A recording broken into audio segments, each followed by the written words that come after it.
Assalamualaikum warahmatullahi wabarakatuh, Bangsamoro, Philippines. Magandang umaga, maayong buntag, mapita sa kanulangon.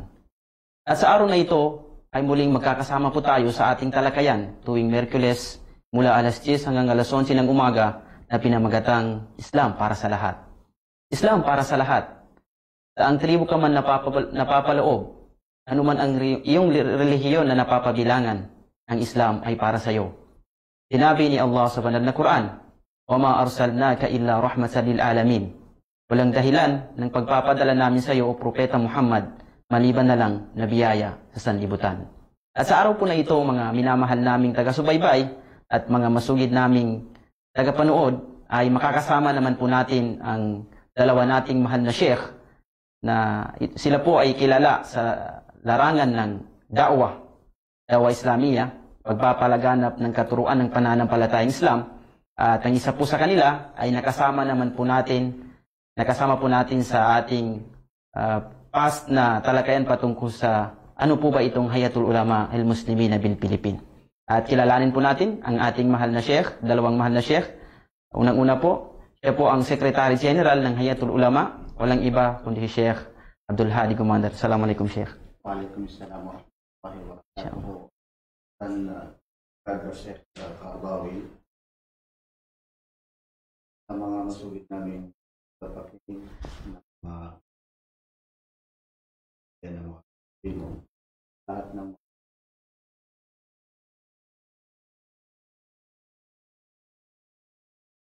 inyo ang kayapaan, awa at biyaya ng Allah. Wikang Arabic, Assalamualaikum. MashaAllah. And of course, kilalanin po natin ang pangalawa nating guest ngayon po, ang mahal natin na Sheikh Dr. Muhammad Nadir Ibil. Siya po ang kasalukuyan na Dean ng Kuliyatus Sharia ng Jamiat Cotabato sa may Bubong Pubandayan. At of course, siya rin po yung Vice President ng Jamiat Cotabato sa Academic Affairs. At siya rin po yung kasalukuyan na Assistant Secretary General ng Hayatul Ulama al-Muslimin for Religious Affairs and Scientific Research. Walang iba po, Sheikh Dr. Nadir Ibil. Assalamualaikum Sheikh. Waalaikumsalam warahmatullahi wabarakatuh. Salamat din sa pagpandaya sa akin dito upang makasama sa mga ilang talakayan patungkol sa Hayatul Ulama al-Muslimin bil Philippines kasama ang General Secretary. MashaAllah. Maraming salamat sa inyong dalawa, Sheikh, sa pag-unlad ng aming imbitasyon dito sa Bangsamoro Media Production. Kami po ay nagagalak sa inyong pagpunta sa ngayon, Sheikh. Wala nga naman, maraming salamat sa inyo, Brother Sheikh. Pawiyas sa ating.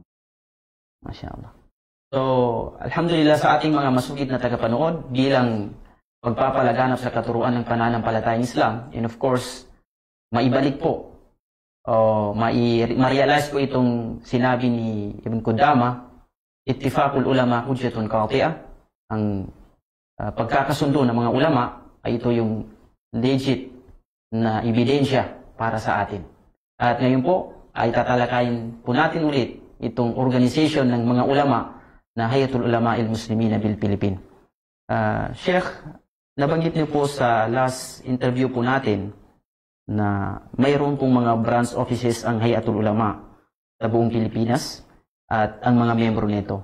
At kung paano po sila sasali sa Hayatul Ulama al-Muslimin bil Philippines.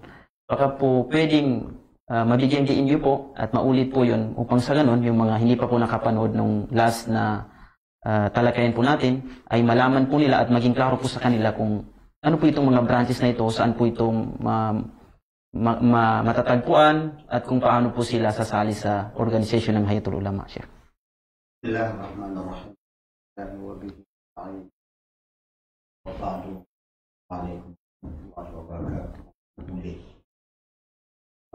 Unang-una ay papasalamat tayo sa pagsamuro mga naging pag natin tayo ng mga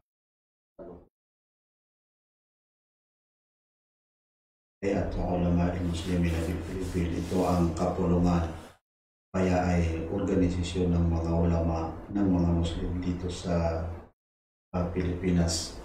Nagpapasalamat din tayo sa ating minamahal na kapatid na Sheikh, si Dr. Muhammad Nadir Ibn, sa kanyang pagunlak upang sa gayon ay maging kasama natin para naman makapagbigay ng talakayan o makapagbigay din ng mga impormasyon tungkol sa kanyang nahawakan na mga committee o mga opisina sa ating Hayatul Ulama Muslimin na Philippines. Nabanggit natin na sa mga naunang live interview natin na mayroon tayong mga 49 na branches o branch offices sa buong Pilipinas yan. Hindi lamang dito sa loob ng Bangsamoro Autonomous Region in Muslim Mindanao, bagkus ay sa buong Pilipinas. Pero yung 49 na branch offices ay 47, 46 ang nakasumiti ng mga membro natin. Pero inaasahan natin na itong mga darating na mga araw, darating na mga panahon, ay makapagsumiti sila ng kanilang mga members. Katulad ng nasa Baguio sa banda sa Luzon, at saka Palawan, at saka Cebu City. Yung sa Cebu City ay include na dyan ang mga malapit sa Cebu, katulad na nasa Iloilo at saka iba pa. Lalo-lalo na yung mga kapatid natin ng mga ulama ng mga balik Islam. Noong nakaraan na mga araw, sinikap natin na maipon natin ang mga membro o mga pangalan ng mga membro, listahan ng mga members ng bawat branch office natin, Brother Sheikh Carbawi, ay umabot. Hindi natin na-expect na umabot ng sa mga 10,948. Yun ang inabot ng ating bilang ng mga legitimate na mga membro ng Hayatul Ulama Muslimin na Philippines. Magkakasama na dyan ang mga nakatapos sa iba yung dagat, yung mga tinatawag natin ng mga foreign graduates, at saka yung mga ulama na dito lamang sila sa local na ka-graduate. Dito sa mayroon tayong mga universities, mga jamia, katulad ng Jamia Cotabato, at batid natin na marami pang mga jamia o mga university, lalong-lalo na banda dyan sa Lanao region, sa Marawi City. Mga iilan ang alam natin ng mga university o mga jamia na puro nagpapa-graduate ng mga ulama. Pero yung 10,948, nakita natin sa ngayon na lalampas pa doon ang bilang ng mga ulama. In-expect natin na aabot ng mga 12,000 kasi marami pang mga branch offices na hanggat sa ngayon, katulad ng Zamboanga del Sur, sa katauhan ni Sheikh Omar Maulana, yung pinaka-head o kaya ay chairman o tinatawag nating amin ng Maktab Paraid sa Zamboanga del Sur. Itong mga nakalipas na linggo, mayroon siyang ipinadala na dagdag sa kanilang mga sa mga listahan ng mga pangalan ng mga members natin doon, mga mahigit 20 na mga membro natin na dagdag doon sa kanilang naisumiti na mga pangalan ng mga members ng Hayatul Ulama doon banda sa Pagadian at saka Intay ng Zamboanga del Sur. Gayon din, may mga isinumiti ng opisina ng ating wakila o kaya ay deputy para sa mga alimat. Alimat affairs na si yung sheikha natin na si Sheikha Sagira Pindaliday. Mayroon silang mga isinumiti na mga listahan na bukod sa nakasama ng mga listahan doon sa nabanggit natin na 10,948. Sapagkat ang nangyari ay yung 10,948 na yun ay nanggaling lamang sa mga branch offices o sa mga amin o mga chairman ng branch offices. Hindi, meron pala silang hindi nakasama. Sa katunayan, yung mga pangalan ng mga alimat na galing sa mga branch offices o sa ating mga chairman sa iba't ibang probinsya, sa katunayan ay napansin natin na medyo kulang yung mga alimat. Yun pala'y maraming mga alimat na hindi pa nakasama doon sa 10,948 na yun. Kaya nagsumiti ang opisina ni Sheikha Sagira Pindaliday sa atin ng mga listahan ng kanilang mga membro ng mga alimat. So ngayon, ang sinisikap natin na mapasama natin o mabuo natin yung mga nakalista ng mga pangalan na galing sa mga branch offices natin at saka yung sa opisina ni Sheikha Sagira Pindaliday. Para sa gayon ay wala na tayong maiwan sa ating mga kapatid na mga ulama. Batid natin katulad na nababanggit natin na itong Hayatul Ulama, Hayatul Ulama al-Muslimin bil Philippines ay para sa lahat. Katulad ng ating laging tinatalaki na ang Islam ay para sa lahat. Ang ating Hayatul Ulama al-Muslimin bil Philippines ay inshallah para din sa lahat. Parang napapansin din natin na madagdagan din yung mga pangalan, mga membro natin kasi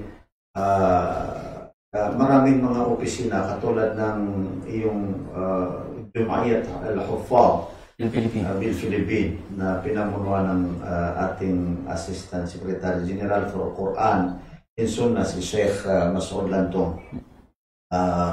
Ayon sa kanila ay magpapamimbro din sila.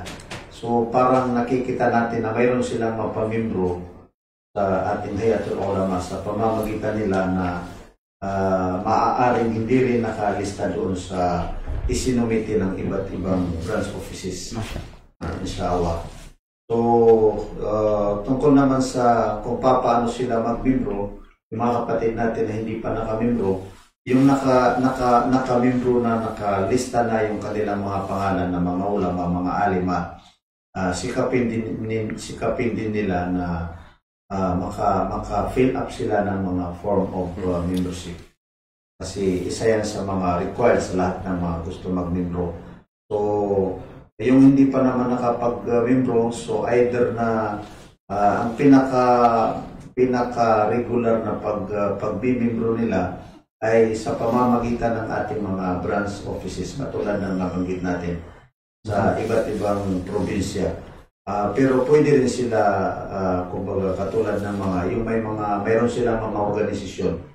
Kasi sinisikap din natin na maging kasama natin o kaya ay maging lahat ng mga organisasyon ng mga ulama ay maging kasapi din o kaya ay makipag-coordinate sa kanila ang Hayatul Ulama sa kanilang mga organisasyon. Kasi katulad ng nababanggit natin na ito ay para sa lahat pero hindi naman ibig sabihin na itigil na nila yung kanilang mga organisasyon.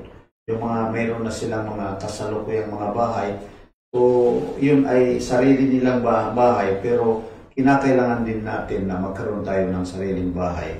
Itong Hayatul Ulama al-Muslimin bil Philippines para sa lahat. Ito ay kanyang mabubuo ang lahat ng mga ulama at saka mga alimat sa Pilipinas, insyaAllah. MashaAllah. So talagang napakalawak po ng sakop ng Haya. At of course, para po sa kaalaman ng lahat ng ating mga taga-subaybay na ang Haya po ay hindi lang po ito pang lalaki. Pagkus may mga alimat po tayo na miyembro ng Hayatul Ulama al-Muslimin. And of course, yung mga organization po natin dyan, yung mga Islamic organization, ay nararapat po na meron pong cooperation kasama po ng Haya upang sa ganun ay sa katuparan po yung mga vision, mission, goals ng Hayatul Ulama al-Muslimin bil Philippines. And of course, dahil sa isa sa mga importante na dapat nating matalakay, Sheikh, no, ay yung opisina ni Dr. Nadir. Ano po ba itong opisina ninyo at ano pong mga committee na napapaloob dito, Sheikh, bilang Assistant Secretary General for Religious Affairs and Scientific Method Research? Bismillahirrahmanirrahim. Alhamdulillah wahdah. Wassalatu wassalamu ala man la nabiyya ba'dah wa ala alihi wa sahbihi wa man wala. Sa paglagay namin o di kaya sa pag-finalize nitong pagparang bylaws o di kaya haykal puro itong pinakamaraming na ilagay ng mga department o di kaya mga committee na sakop nitong higay sa akin na General Secretary itong aking kinatatayuan ngayon. Dahil nga sa dami nito, so hindi ko na i-memorize lahat kasi nga itong ano natin, itong bylaws natin bago lang ito kumbaga na finalize. Nagmula na sa kataas-taasan. So siguro umabot ng pagkatapos nitong kumbaga madagdagan, mabawasan, ito ay umabot ng siguro mga 12 departamento. Hindi kaya matatawag natin na committee, itong sakop ng Minul Am, Al-Musail, Al-Shu'un Al-Diniya, Wal-Buhut Al-Ilmiya tulad ng inyong sinasabi. Unang sakop nito ay Idaratu Al-Amr bil Ma'ruf wan Nahy 'anil Munkar, which is kumbaga sa mga kapatid na nakapunta ng lupain ng Arabo, alam nila itong Al-Amr bil Ma'ruf wan Nahy 'anil Munkar. So meron tayong department na sakop itong committee na ito. Mashallah. Ito'y pinamumunuan ng kapatid na si Al-Akh Luqman Sultan at kasama si Al-Akh Bashir Hassan sa kasalukuyang na ilagay dito ng mga pangalan. Mashallah. Ang pangalawa is itong department o di kaya Idaratu Islah Datil Bayt. Mashallah. Department of kumbaga reconcile.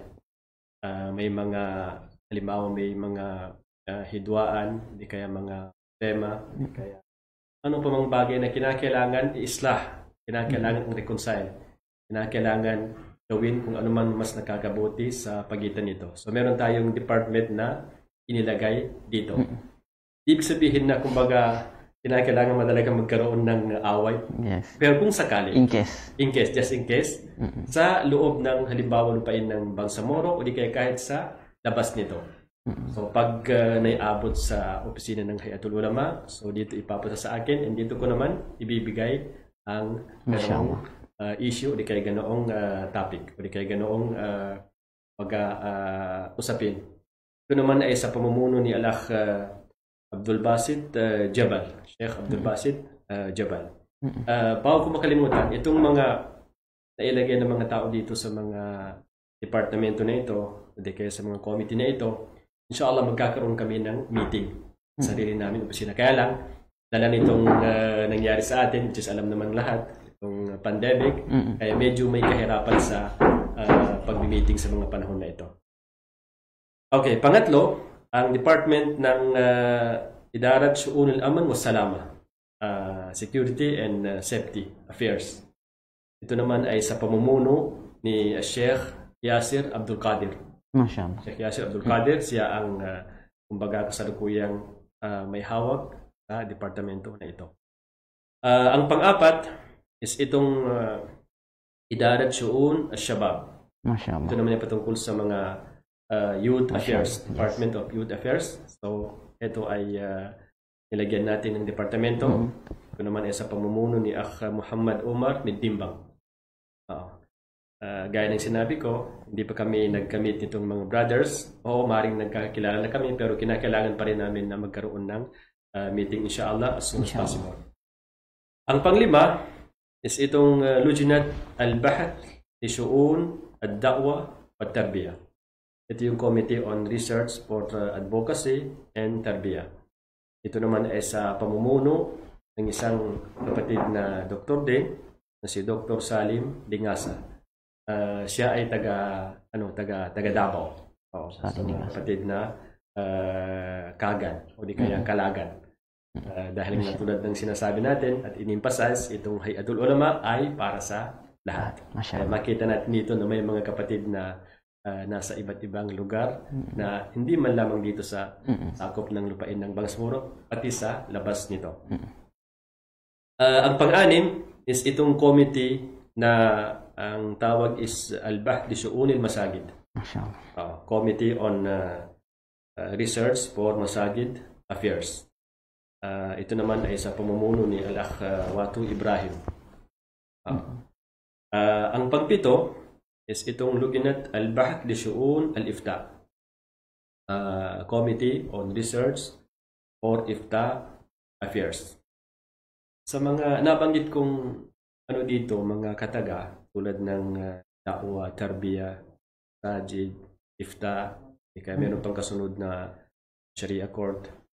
Baka may mga agam-agam o may mga katanungan ang mga brothers. Bakit itong Hay'atul Ulama nagtatag pa ng ng ganitong... Itatanong ko sana yan, Dok. Kung hindi explain.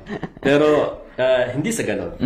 Pero kung sakaling halimbawa, meron tayong Committee on Da'wa on Tarbiyah. Sasabihin nila, kayo dyan na Hay'atul Ulama, tulungan nyo kami. O di kayo magkipagtulungan tayo. So ipapasa nila ang usapin. So ito ang manghawak. Hindi ibig sabihin na kami ang mangunguna. Hindi yun sa clarification po. Lujnatul Bahath. So magre-research dito, ibibigay natin sa mga kumbaga sinong pinagkatiwalaan dito. So sila ang mag-research patungkol sa bagay na yun. Hindi ibig sabihin ang Hay'a is mangunguna sa mga bagay na ito. Kundi ito'y just in case na meron silang bibigay sa atin na ganoong usapin bilang pagtutulungan sa bagay na ito. Ito'y sa pamumuno ni Akh Sheikh Ahmad Mala, itong Committee on Research for Ifta Affairs. Ang pangwalo, meron tayong committee on Lujnat Al-Bahath li Shu'un al-Lujna al-Ulya. Ito naman is Committee on Research for Higher Committee Affairs sa pamuno naman ni kapatid na si Brother Al-Sheikh Ma'ruf Baragir. Lujnatul Ulya. Lujnatul Ulya. Li Shu'un al-Lujna al-Ulya. Meron tayong pangsiyam, yung Lujnatul Bahath li Shu'un al-Mahkama al-Shar'iyya. Sharia Court. Sharia Court. Committee on Research for Sharia Court. Ito naman ay sa pamumuno ni kapatid ni Sheikh Ismail Managili. Kasama ko rin sa Jamiat Cotabato sa pagtuturo. Mashallah. Ang pangsampo is itong Lujnatul Bahath li Qadaya Hukumat Bangsamoro. Committee on Research for Issues of Bangsamoro Government. Kung ano man ang mga gustong ibigay sa atin, yun na nga, mga issues o di kaya mga topics upang usapin, talakayan na patungkol sa Hukumat Bangsamoro. Ito naman ang manghawak sa ganung uring usapin na ito'y sa pamumuno ni kapatid Sheikh Hisham Nando, ang anak ng walid natin. Ang panglabing isa, ito yung committee ng Lujnatul Bahath li Qadaya al-Mu'asira. Ito naman yung Committee on Research for Current Issues. May mga sa tinatawag na nawazil. Mga panibagong issues na kumbaga hindi na talakay kung unang panahon. So, halimbawa umabot sa atin dito sa lupain ng Bangsamoro, dito sa Pilipinas. So, magpapatulong sila sa HAIA. So, ito naman ang manghawak sa itong uri na usapin. So, maputol po kayo, Doc, no? Kasi itong nasabi niyo po kanina, Qadaya Mu'asira, ito po yung nagiging trending ngayon sa social media. Minsan may mga bagong mga katanungan sa social media na hindi po ito napag-usapan ng mga ulama. So, napaka-importante po talaga nitong committee. Yes. Napaka-importante. Ito naman ay sa pamumuno ni Sheikh Hamdi Balindo. Bilang panghuli, ito yung pinakahuli, pang-12, ito naman is Lujnat al-Bahth li Muqarrarah al-Adyan. MashaAllah. Ito naman yung Committee on Research for Comparative Religion. Ito naman yung, halimbawa may mga issues patungkol sa mga religion dito sa Pilipinas na maaring may katanungan sila. May mga gusto silang alamin. So, pag naibigay sa Hayatul Ulama, then pag natin natapon sa akin, dito ko naman ibibigay sa committee na ito o di kaya sa department na ito. Ito naman ay sa pamumuno ni Sheikh Ismail Dimaro. So, ito halos 12 ang sakop ng aking binigay na tiwala, ating Aminul Am, Lihayat Ulama al-Muslimin. So, doon pa lang sa mga pangalan, nabanggit na natin kung ano ang kanilang mga mandate, kung ano ang kanilang mga dapat kumbaga pasukin na issue, doon pa lang sa pangalan ng department o di kaya committee. MashaAllah. So talagang napakarami po ang hawak ni Doc na committee sa kaniyang pinakamaraming ko. MashaAllah. Alhamdulillah. Rin sa pinakamarami. Tama po. Kasi kung titingnan po natin dito, mga masugid nating mga tagapakinig, taga-subaybay, talagang in all aspect of our lives, nakikita po natin na pinasukan ng pananampalatayang Islam. Dito pa lang po sa committee na ito talagang from family to society and to the government, talagang pinasukan po ng pananampalatayang Islam. At hindi po natin masasabi na ang Islam ay nahuhuli patungkol sa politika, patungkol sa paano patakbuhin ang government. Talagang mayroon po sa pananampalatayang Islam ang ganitong mga bagay. So bilang sunod na katanungan, Doc, no? Ano po yung mga aktibidad po ninyo na ipapatayo, future activity po ninyo sa 12 committee po na ito na nabanggit po ninyo? May mga plano po kayo na mga aktibidad para po sa 12 committees po na ito, sir? Inshallah, unang hakbang is kinakailangan namin yung lahat ng committee na nasa hawak natin. Kinakailangan namin magkaroon ng meeting sa unang hakbang.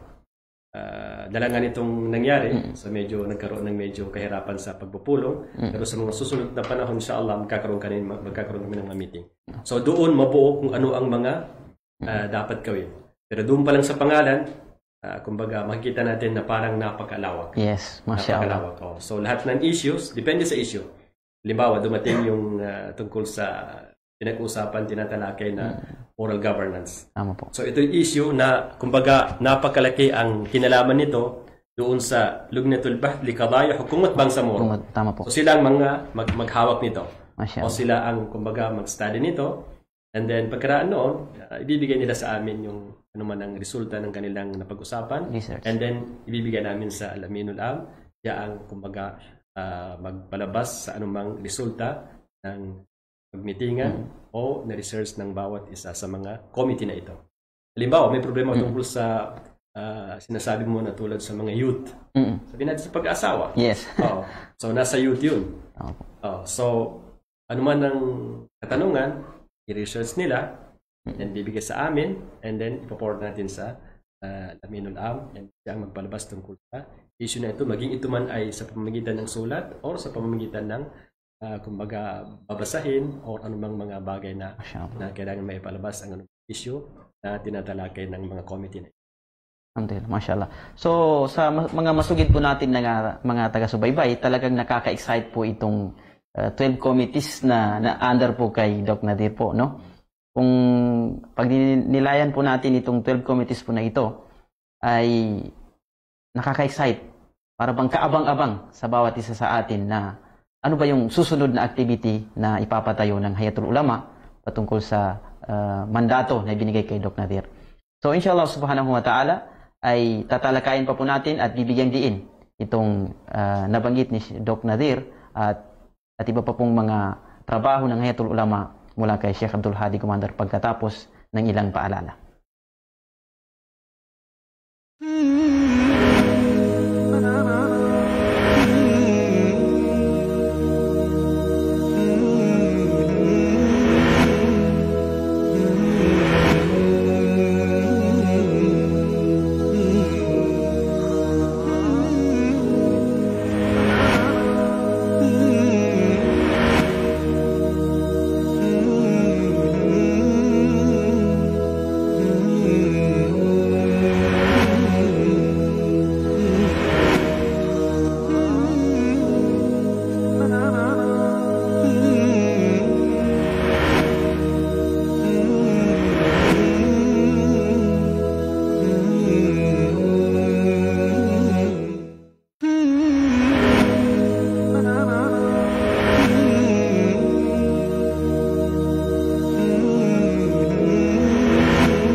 Assalamualaikum warahmatullahi wabarakatuh. Tayo po ay nagbabalik sa ating talakayan patungkol sa Hayatul Ulama al-Muslimin bil Philippines. At kanina po, mashallah, very enthusiastic na talakayan patungkol sa 12 committees under po sa kay Doc Nadir. At nabanggit niya po kanina kung ano po itong mga committees na ito at kung ano po yung mga mandato nila. At klaro po sa mga pangalan pa lang po ng committee kung ano po yung kanilang mga trabaho. At babalikan po natin yung talakayan kay Sheikh. Sheikh, nabanggit niyo po sa last na live interview po natin, kasama niyo po si Sheikh Ismail Tuana Dato bilang Assistant Secretary General for Internal Affairs, na may isinumite po sa inyo na concept paper regarding po sa about the moral governance, in support to the moral governance sa ating kasalukuyan na Bangsamoro Autonomous Region in Muslim Mindanao. Ano po yung masasabi ninyo kaugnay dito sa na i-submit po, na i-submit na concept paper, Sheikh? Tama kung isinumiti sa atin na paper nanggaling Brother Sheikh Arbawi kay Attorney Carido Picturan. Ayon sa kanya, isinumiti niya sa opisina ng His Excellency Minister, Chairman Ahod Ibrahim Al-Haj. Sinumiti na itong paper, moral governance. Tapos, ayon sa kay Dr. Parido, ay sinabi daw ng ating Chief Minister na isumiti sa Hayatul Ulama al-Muslimin bil Philippines. Inshallah, isa yan sa ipagkaloob natin o kaya ay ibigay natin sa kay Dr. Nadir Ibn, sapagkat isa yan sa pwede nating bigyan ng pansin ang pag-lecture sa tinatawag na moral governance. Pangalawa, nababanggit natin yung vision ng ating Hayat Ulama Muslimin ng Philippines. Ito ay magiging sanggunian ng lahat ng mga bangsamoro at saka mga Muslim sa Pilipinas sa lahat ng kanilang mga aspekto ng buhay. So, kabilang na itong moral governance. Kailangan ang nakikita natin sa ngayon, inshallah mapag-usapan namin kay Dr. Nadir. Ang nakikita natin sa ngayon ay magkakaroon tayo ng sa ating Hayat Ulama Muslimin ng Philippines, magkakaroon tayo ng sariling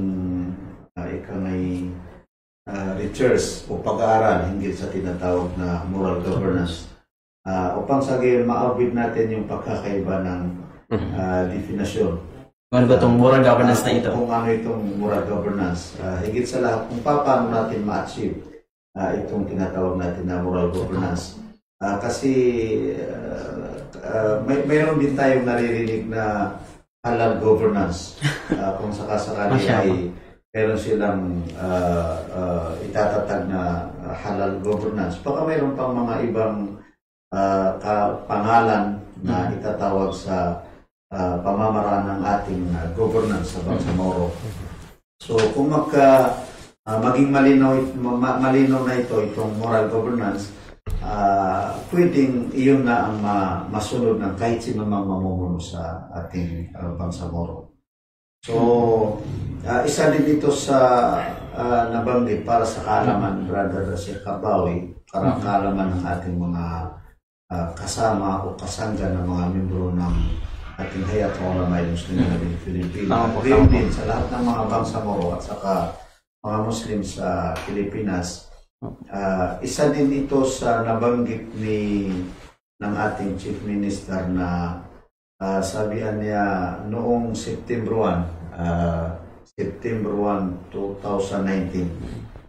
General Assembly sa Darapan. General Assembly sa Darapan. Sabihan niya, I hope na ang Hayatul Ulama ay makatulong kung paano natin ma-implementa ang tinatawag na moral governance.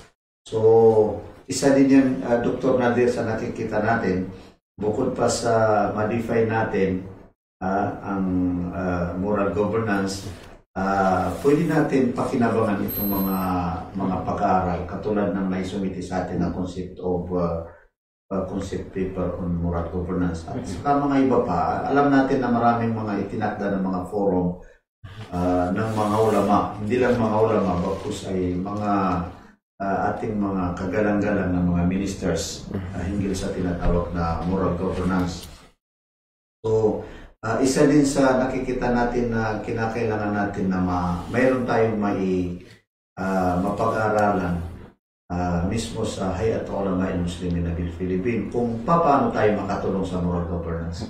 Alam natin na itong Hayat Ulama Muslimin ng Philippines ay NGO, non-government organization. So hindi natin pwedeng sabihin na ito ay kasama ng BAN, bagkus ay makipagtulungan sa BAN, sa ating Bangsamoro Autonomous Government. So kailangan natin maging klaro o malino sa atin kung paano tayo makatulong sa ating paano tayo makatulong para sa pagsulong sa tinatawag na moral governance. Ang nakikita natin sa yung pag-explain ng ating Chief Minister hinggil sa tinatawag na moral governance. Nabanggit niya yung mga kailangan natin mawala yung mga corruption. So, ibig sabihin, isa yan sa palatandaan ng moral governance, mawala yung tinatawag na corruption. Ang pinaka natatanda natin, Brother Sheikh Kabawi, na magandang nabanggit ng ating Chief Minister ay sabihan niya kung paano tayo makapagtatatag ng gobyerno na hindi labag sa ating hindi labag sa mata ng Allah. So ibig sabihin napakagaling at saka nakita ko na napakagaling yung pamamagaway, the way na siya ipinahayag na yung moral governance. Sabi niya kung paano tayo makagawa o makapagtatag ng gobyerno na hindi masama sa mata ng Allah subhanahu wa ta'ala. So ibig sabihin, hindi labag sa ating banal na Quran, hindi labag sa ating pananampalatayang Islam. Masingit ko po, Sheikh, no? So ibig sabihin po, Sheikh, kung hindi po ito labag sa mata ng nag-isang tagapaglikha, maaring ang mga kapatid, mga kababayan natin, mga Kristiyano, siguro naman po hindi rin po labag sa kanila ito, no? Oo, ganun ang nakikita natin. Kasi kung ano ang sa ating nakikita, dito si Dr. Nadir, sa ating nakikita, lahat ng mga iniatas sa atin ng mga Muslim. Alam natin na walang ano man na iniatas sa atin. Wala mang kautusan na labag sa katangian natin ng mga tao. So, ibig sabihin, ang lahat ng mga kautusan sa atin ay kapakipakinabang din para sa ating mga kapatid ng mga Kristiyano, mga kaibigan ng mga Kristiyano, kahit hindi sila mga Muslim. So, pag sinunod nila, tiyak na makakamit nila yung kabutihan para sa kanilang pagsunod sa anumang kautusan ng Allah subhanahu wa ta'ala. Gayon din ang anumang ipinagbawal ng Allah subhanahu wa ta'ala. So, ibig sabihin nito, itong moral governance, kapag mangyari at magkaroon itong moral governance, unang-una lahat tayo ng mga Muslim, sa pilitan na kasi mga Muslim tayo, hindi tayo pwedeng gumawa ng anumang bagay na labag sa ating, hindi ikalulugod sa atin ng Allah subhanahu wa ta'ala. So, para sa atin, ang magandang resulta para sa atin, at para din sa mga kapatid natin ng mga bangsamoro na hindi mga Muslim. Masyaallah. So talagang ang moral governance po, kung titingnan po natin lahat ng relihiyon sa buong mundo, ay walang ni isang relihiyon siguro, no? For me, in my own opinion, wala pong ni isang relihiyon na sasabihin na hindi siya pabor sa tinatawag na moral. Morally upright, moral values na ginapropagate ng lahat ng relihiyon sa buong mundo. Sabi ng iba, ito pang kinakailangan natin na maano sa mga kapatid natin, sa mga masulid natin tagapakinig. Meron tayong nakikita sa ngayon, meron tayong naririnig na nagsasabi na hindi pa natin kailangan ng moral governance. So, sa tingin natin, hindi yung tama na pananaw na hindi natin kailangan ng moral governance. Kasi, katulad ng nabanggit mo, hindi lang ang kailangan natin ang sistema sa gobyerno, bagkus ay kailangan din natin ang sistema na ikalulugod sa atin ng Allah subhanahu wa ta'ala sa buhay natin. So, alam din natin na may hadis ni Propeta Muhammad sallallahu alaihi wasallam, ithnani yudkhilani an-nas al-jannah. Ito ay sinalaysay ni Abu Hurairah radhiyallahu anhu, ithnani yudkhilani an-nas al-jannah. Taqwa Allah wa husnul khuluq. Takot sa Allah subhanahu wa ta'ala sa magandang asal. So, ibig sabihin, kailangan natin yung moral. Kailangan natin mapaganda ang mga values natin, ang mga halaga natin, ang mga kaugalian natin, ang mga katangian natin. So, yun isa yun sa ibig sabihin ng tinatawag na moral governance. Masyaallah. Baka may dagdag po si Doc patungkol sa moral governance na... Alhamdulillah. Sa mga kapatid o di kaya sa mga kababayan na non-Muslim na, no? So, sana wag silang magkaroon ng agam-agam na itong moral governance is para lamang sa mga Muslim. Kasi, yun na nga, isang halimbawa lamang, yung tinatawag na corruption. Sino bang may gusto ng corruption? Wala. Kahit saan ka pupunta na lugar, ayaw nila na magkaroon ng corruption. So, yan ang kauna-unahan o di kaya kabilang sa pinapangarap o di kaya kabilang sa itatatag ng moral governance ay magkaroon ng government na walang corruption. Ibig sabihin doon, pasok ang sino man na magnanais o magkakagusto ng ganito. Halimbawa, ang lahat ng mga nasa kapitbahay mo o di kaya nasa community na kung saan ando doon ka, is magiging maganda ang mga ugnayan. Utos yun ng Islam. Utos ng moral governance. So, sino sa mga tao na kumbaga gustong matulog na sa gabi pero may ingay yung nasa kapitbahay, hindi makatulog. So yun ay utos bilang kumbaga nasa kautusan ng Islam.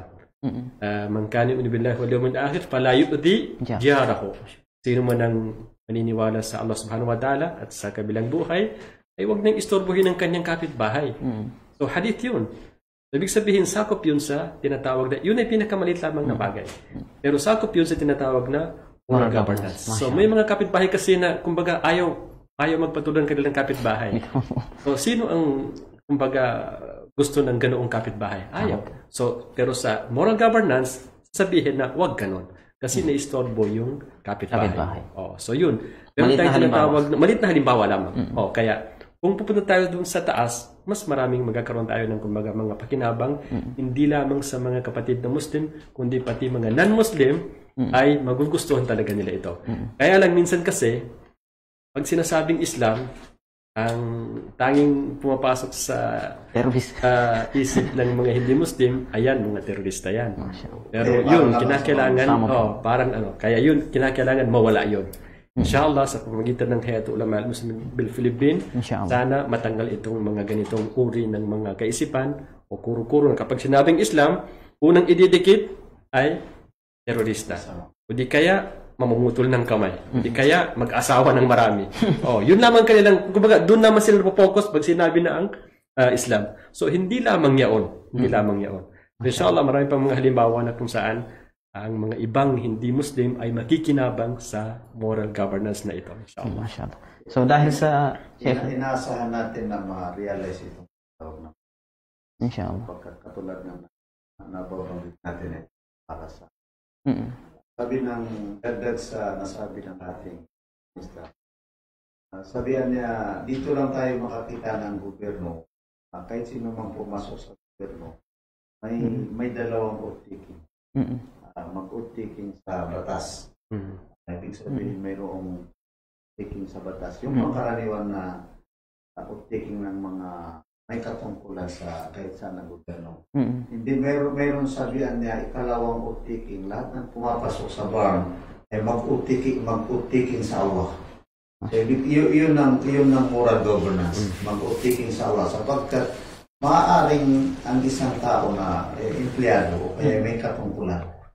Kung hindi siya makita ng kanyang boss, yung kanyang pinakamataas, baka pwede rin siya mag-corrupt, baka pwede rin siya mag-out, baka pwede siya mag-poslit o umalis sa kanyang opisina. Pero kapag mag-outtaking sa Allah, so katiyakan na wala na siya magawa sapagkat hindi na siya makagawa ng katulad ng sinabi natin, nabanggit ng ating Chief Minister na yung hindi ka makagawa ng hindi ikalulugod ng Allah subhanahu wa ta'ala. Paano ka makagawa? Nag-outtaking ka pagkatapos alam mo na nakikita ka ng Allah subhanahu wa ta'ala. Na nakalantad man, hindi nakalantad na ginagawa mo na hindi magustuhan ng Allah subhanahu wa ta'ala. Check na makikita ka niya. Yun ang isa sa mga palatandaan ng moral governance. Mashallah. Napakasarap po kung pag-uusapan itong moral governance. So dahil sa konti lang po yung nalalabi sa ating oras, Sheikh, bilang huling katanungan po kay Dr. Nazir, ano po yung activity na naganap po sa Emanor? At kung may mga ganitong aktibidad o ano po yung mga activity na paparating po under po sa inyong committee, under po sa inyong opisina, ano po yung pwedeng maitulong o paraan na pwede pong maitulong nila sa inyong opisina, Doc? Itong last na activity siguro mga 1 month o di kaya mahigit o di kaya lagpas o sobra. Activity na inimbita ang Hayatul Ulama. So, ang binigay sa amin doon na kumbaga topic is patungkol sa Bina Ruhil Fariq fi Munduril Islam, which is ang ibig sabihin team building in Islamic perspective. Ano ang paningin ng Islam tungkol sa tinatawag na pagkakaroon ng team building. Team building. So doon tinalaki natin kung ano ba itong kumbaga gaano kahalaga ang ganitong uri ng usapin. Nagbanggit tayo doon ng ilang mga teksto sa banal na Quran at sa sunnah ni Prophet Muhammad sallallahu alaihi wasallam, pati yung tinatawag na kung paano isinagawa mismo kumbaga tanfid. Nakikita natin sa parang tunay na buhay kung paano isinagawa ng Propeta Muhammad sallallahu alaihi wasallam itong tinatawag na team building.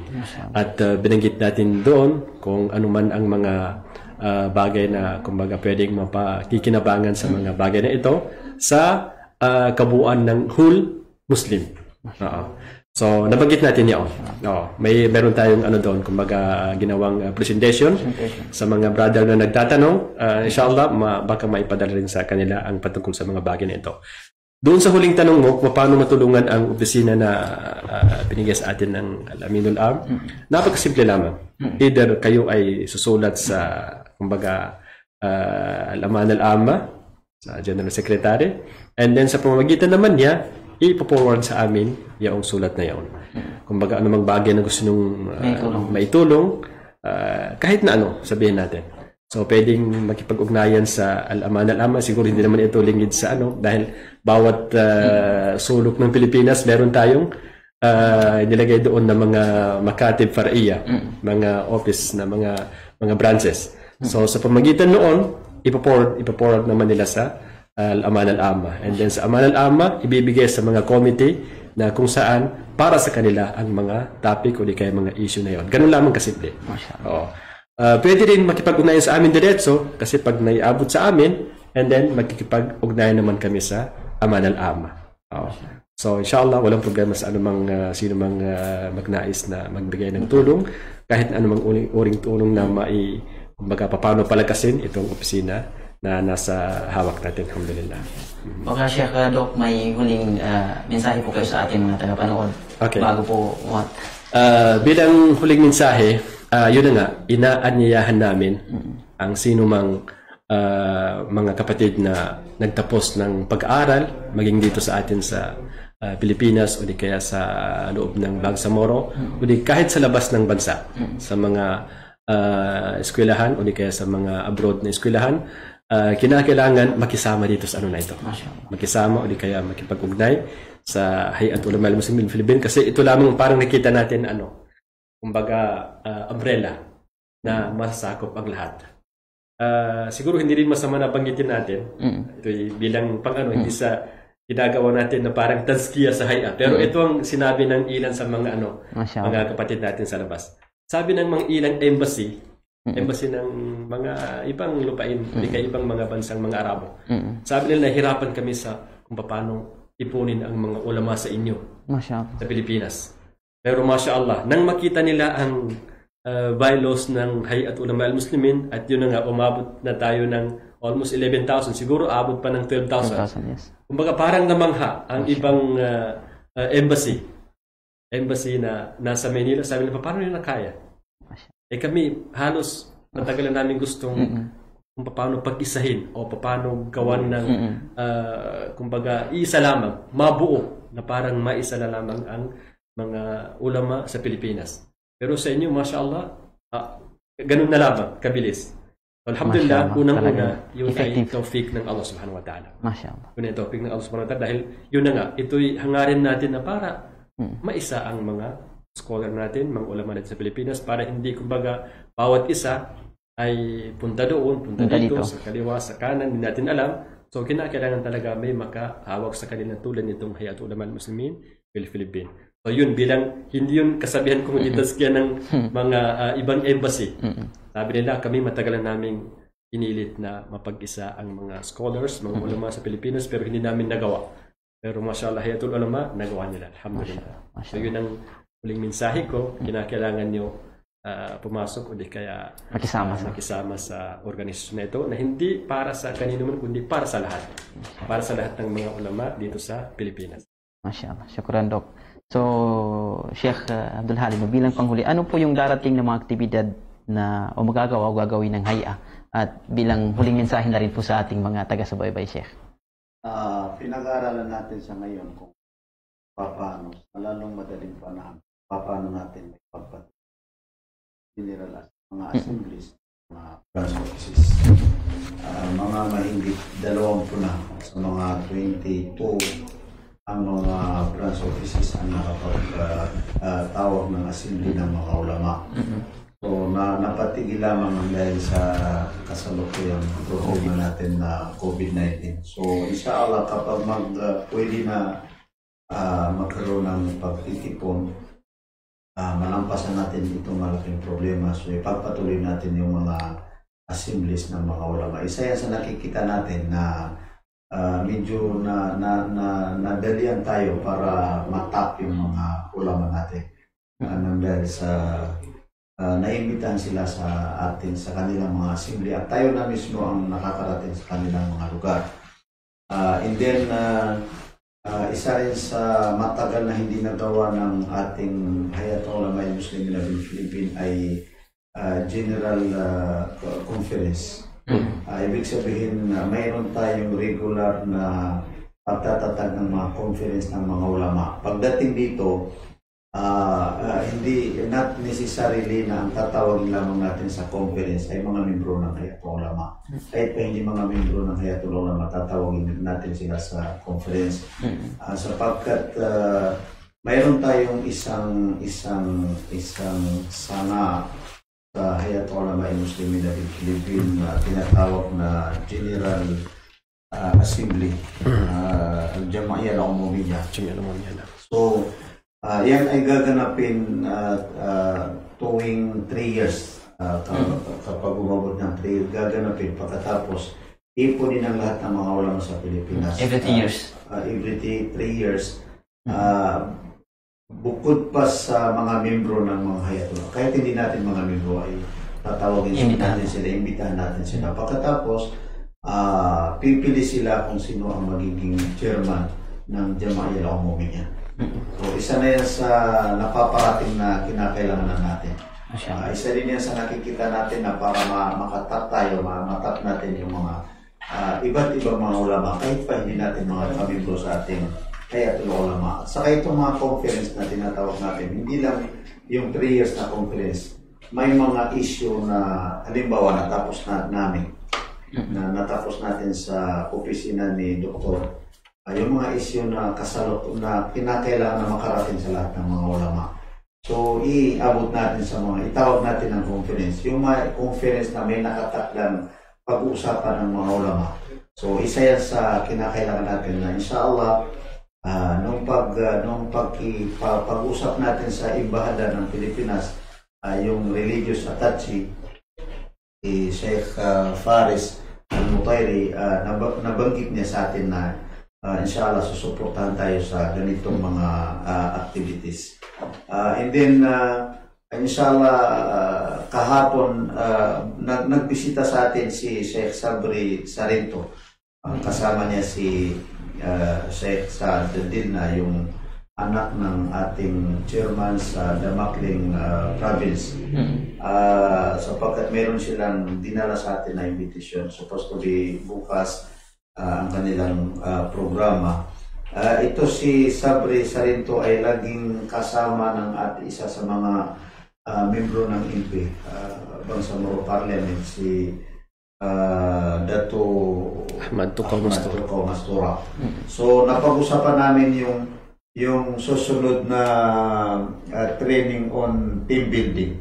Tulad ng nabanggit ni Dr. Kasi nabanggit ng itong magulang natin, si Bapa Kagi Dato Ahmad Tukaw Mastura, na pwede niya i-sponsor ang mga katulad yun ng mga conference ng mga ulama.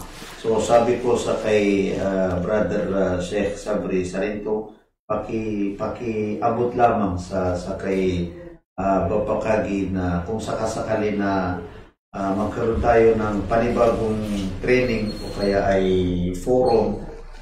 Hindi lang dito, hindi na natin gaganapin dito sa Cotabato. Kundi sa labas pa. Ilabas natin sa iba't ibang para naman makinabang yung mga kapatid natin, mga ulama na hindi lang dito sa Maguindanao at saka sa Cotabato City.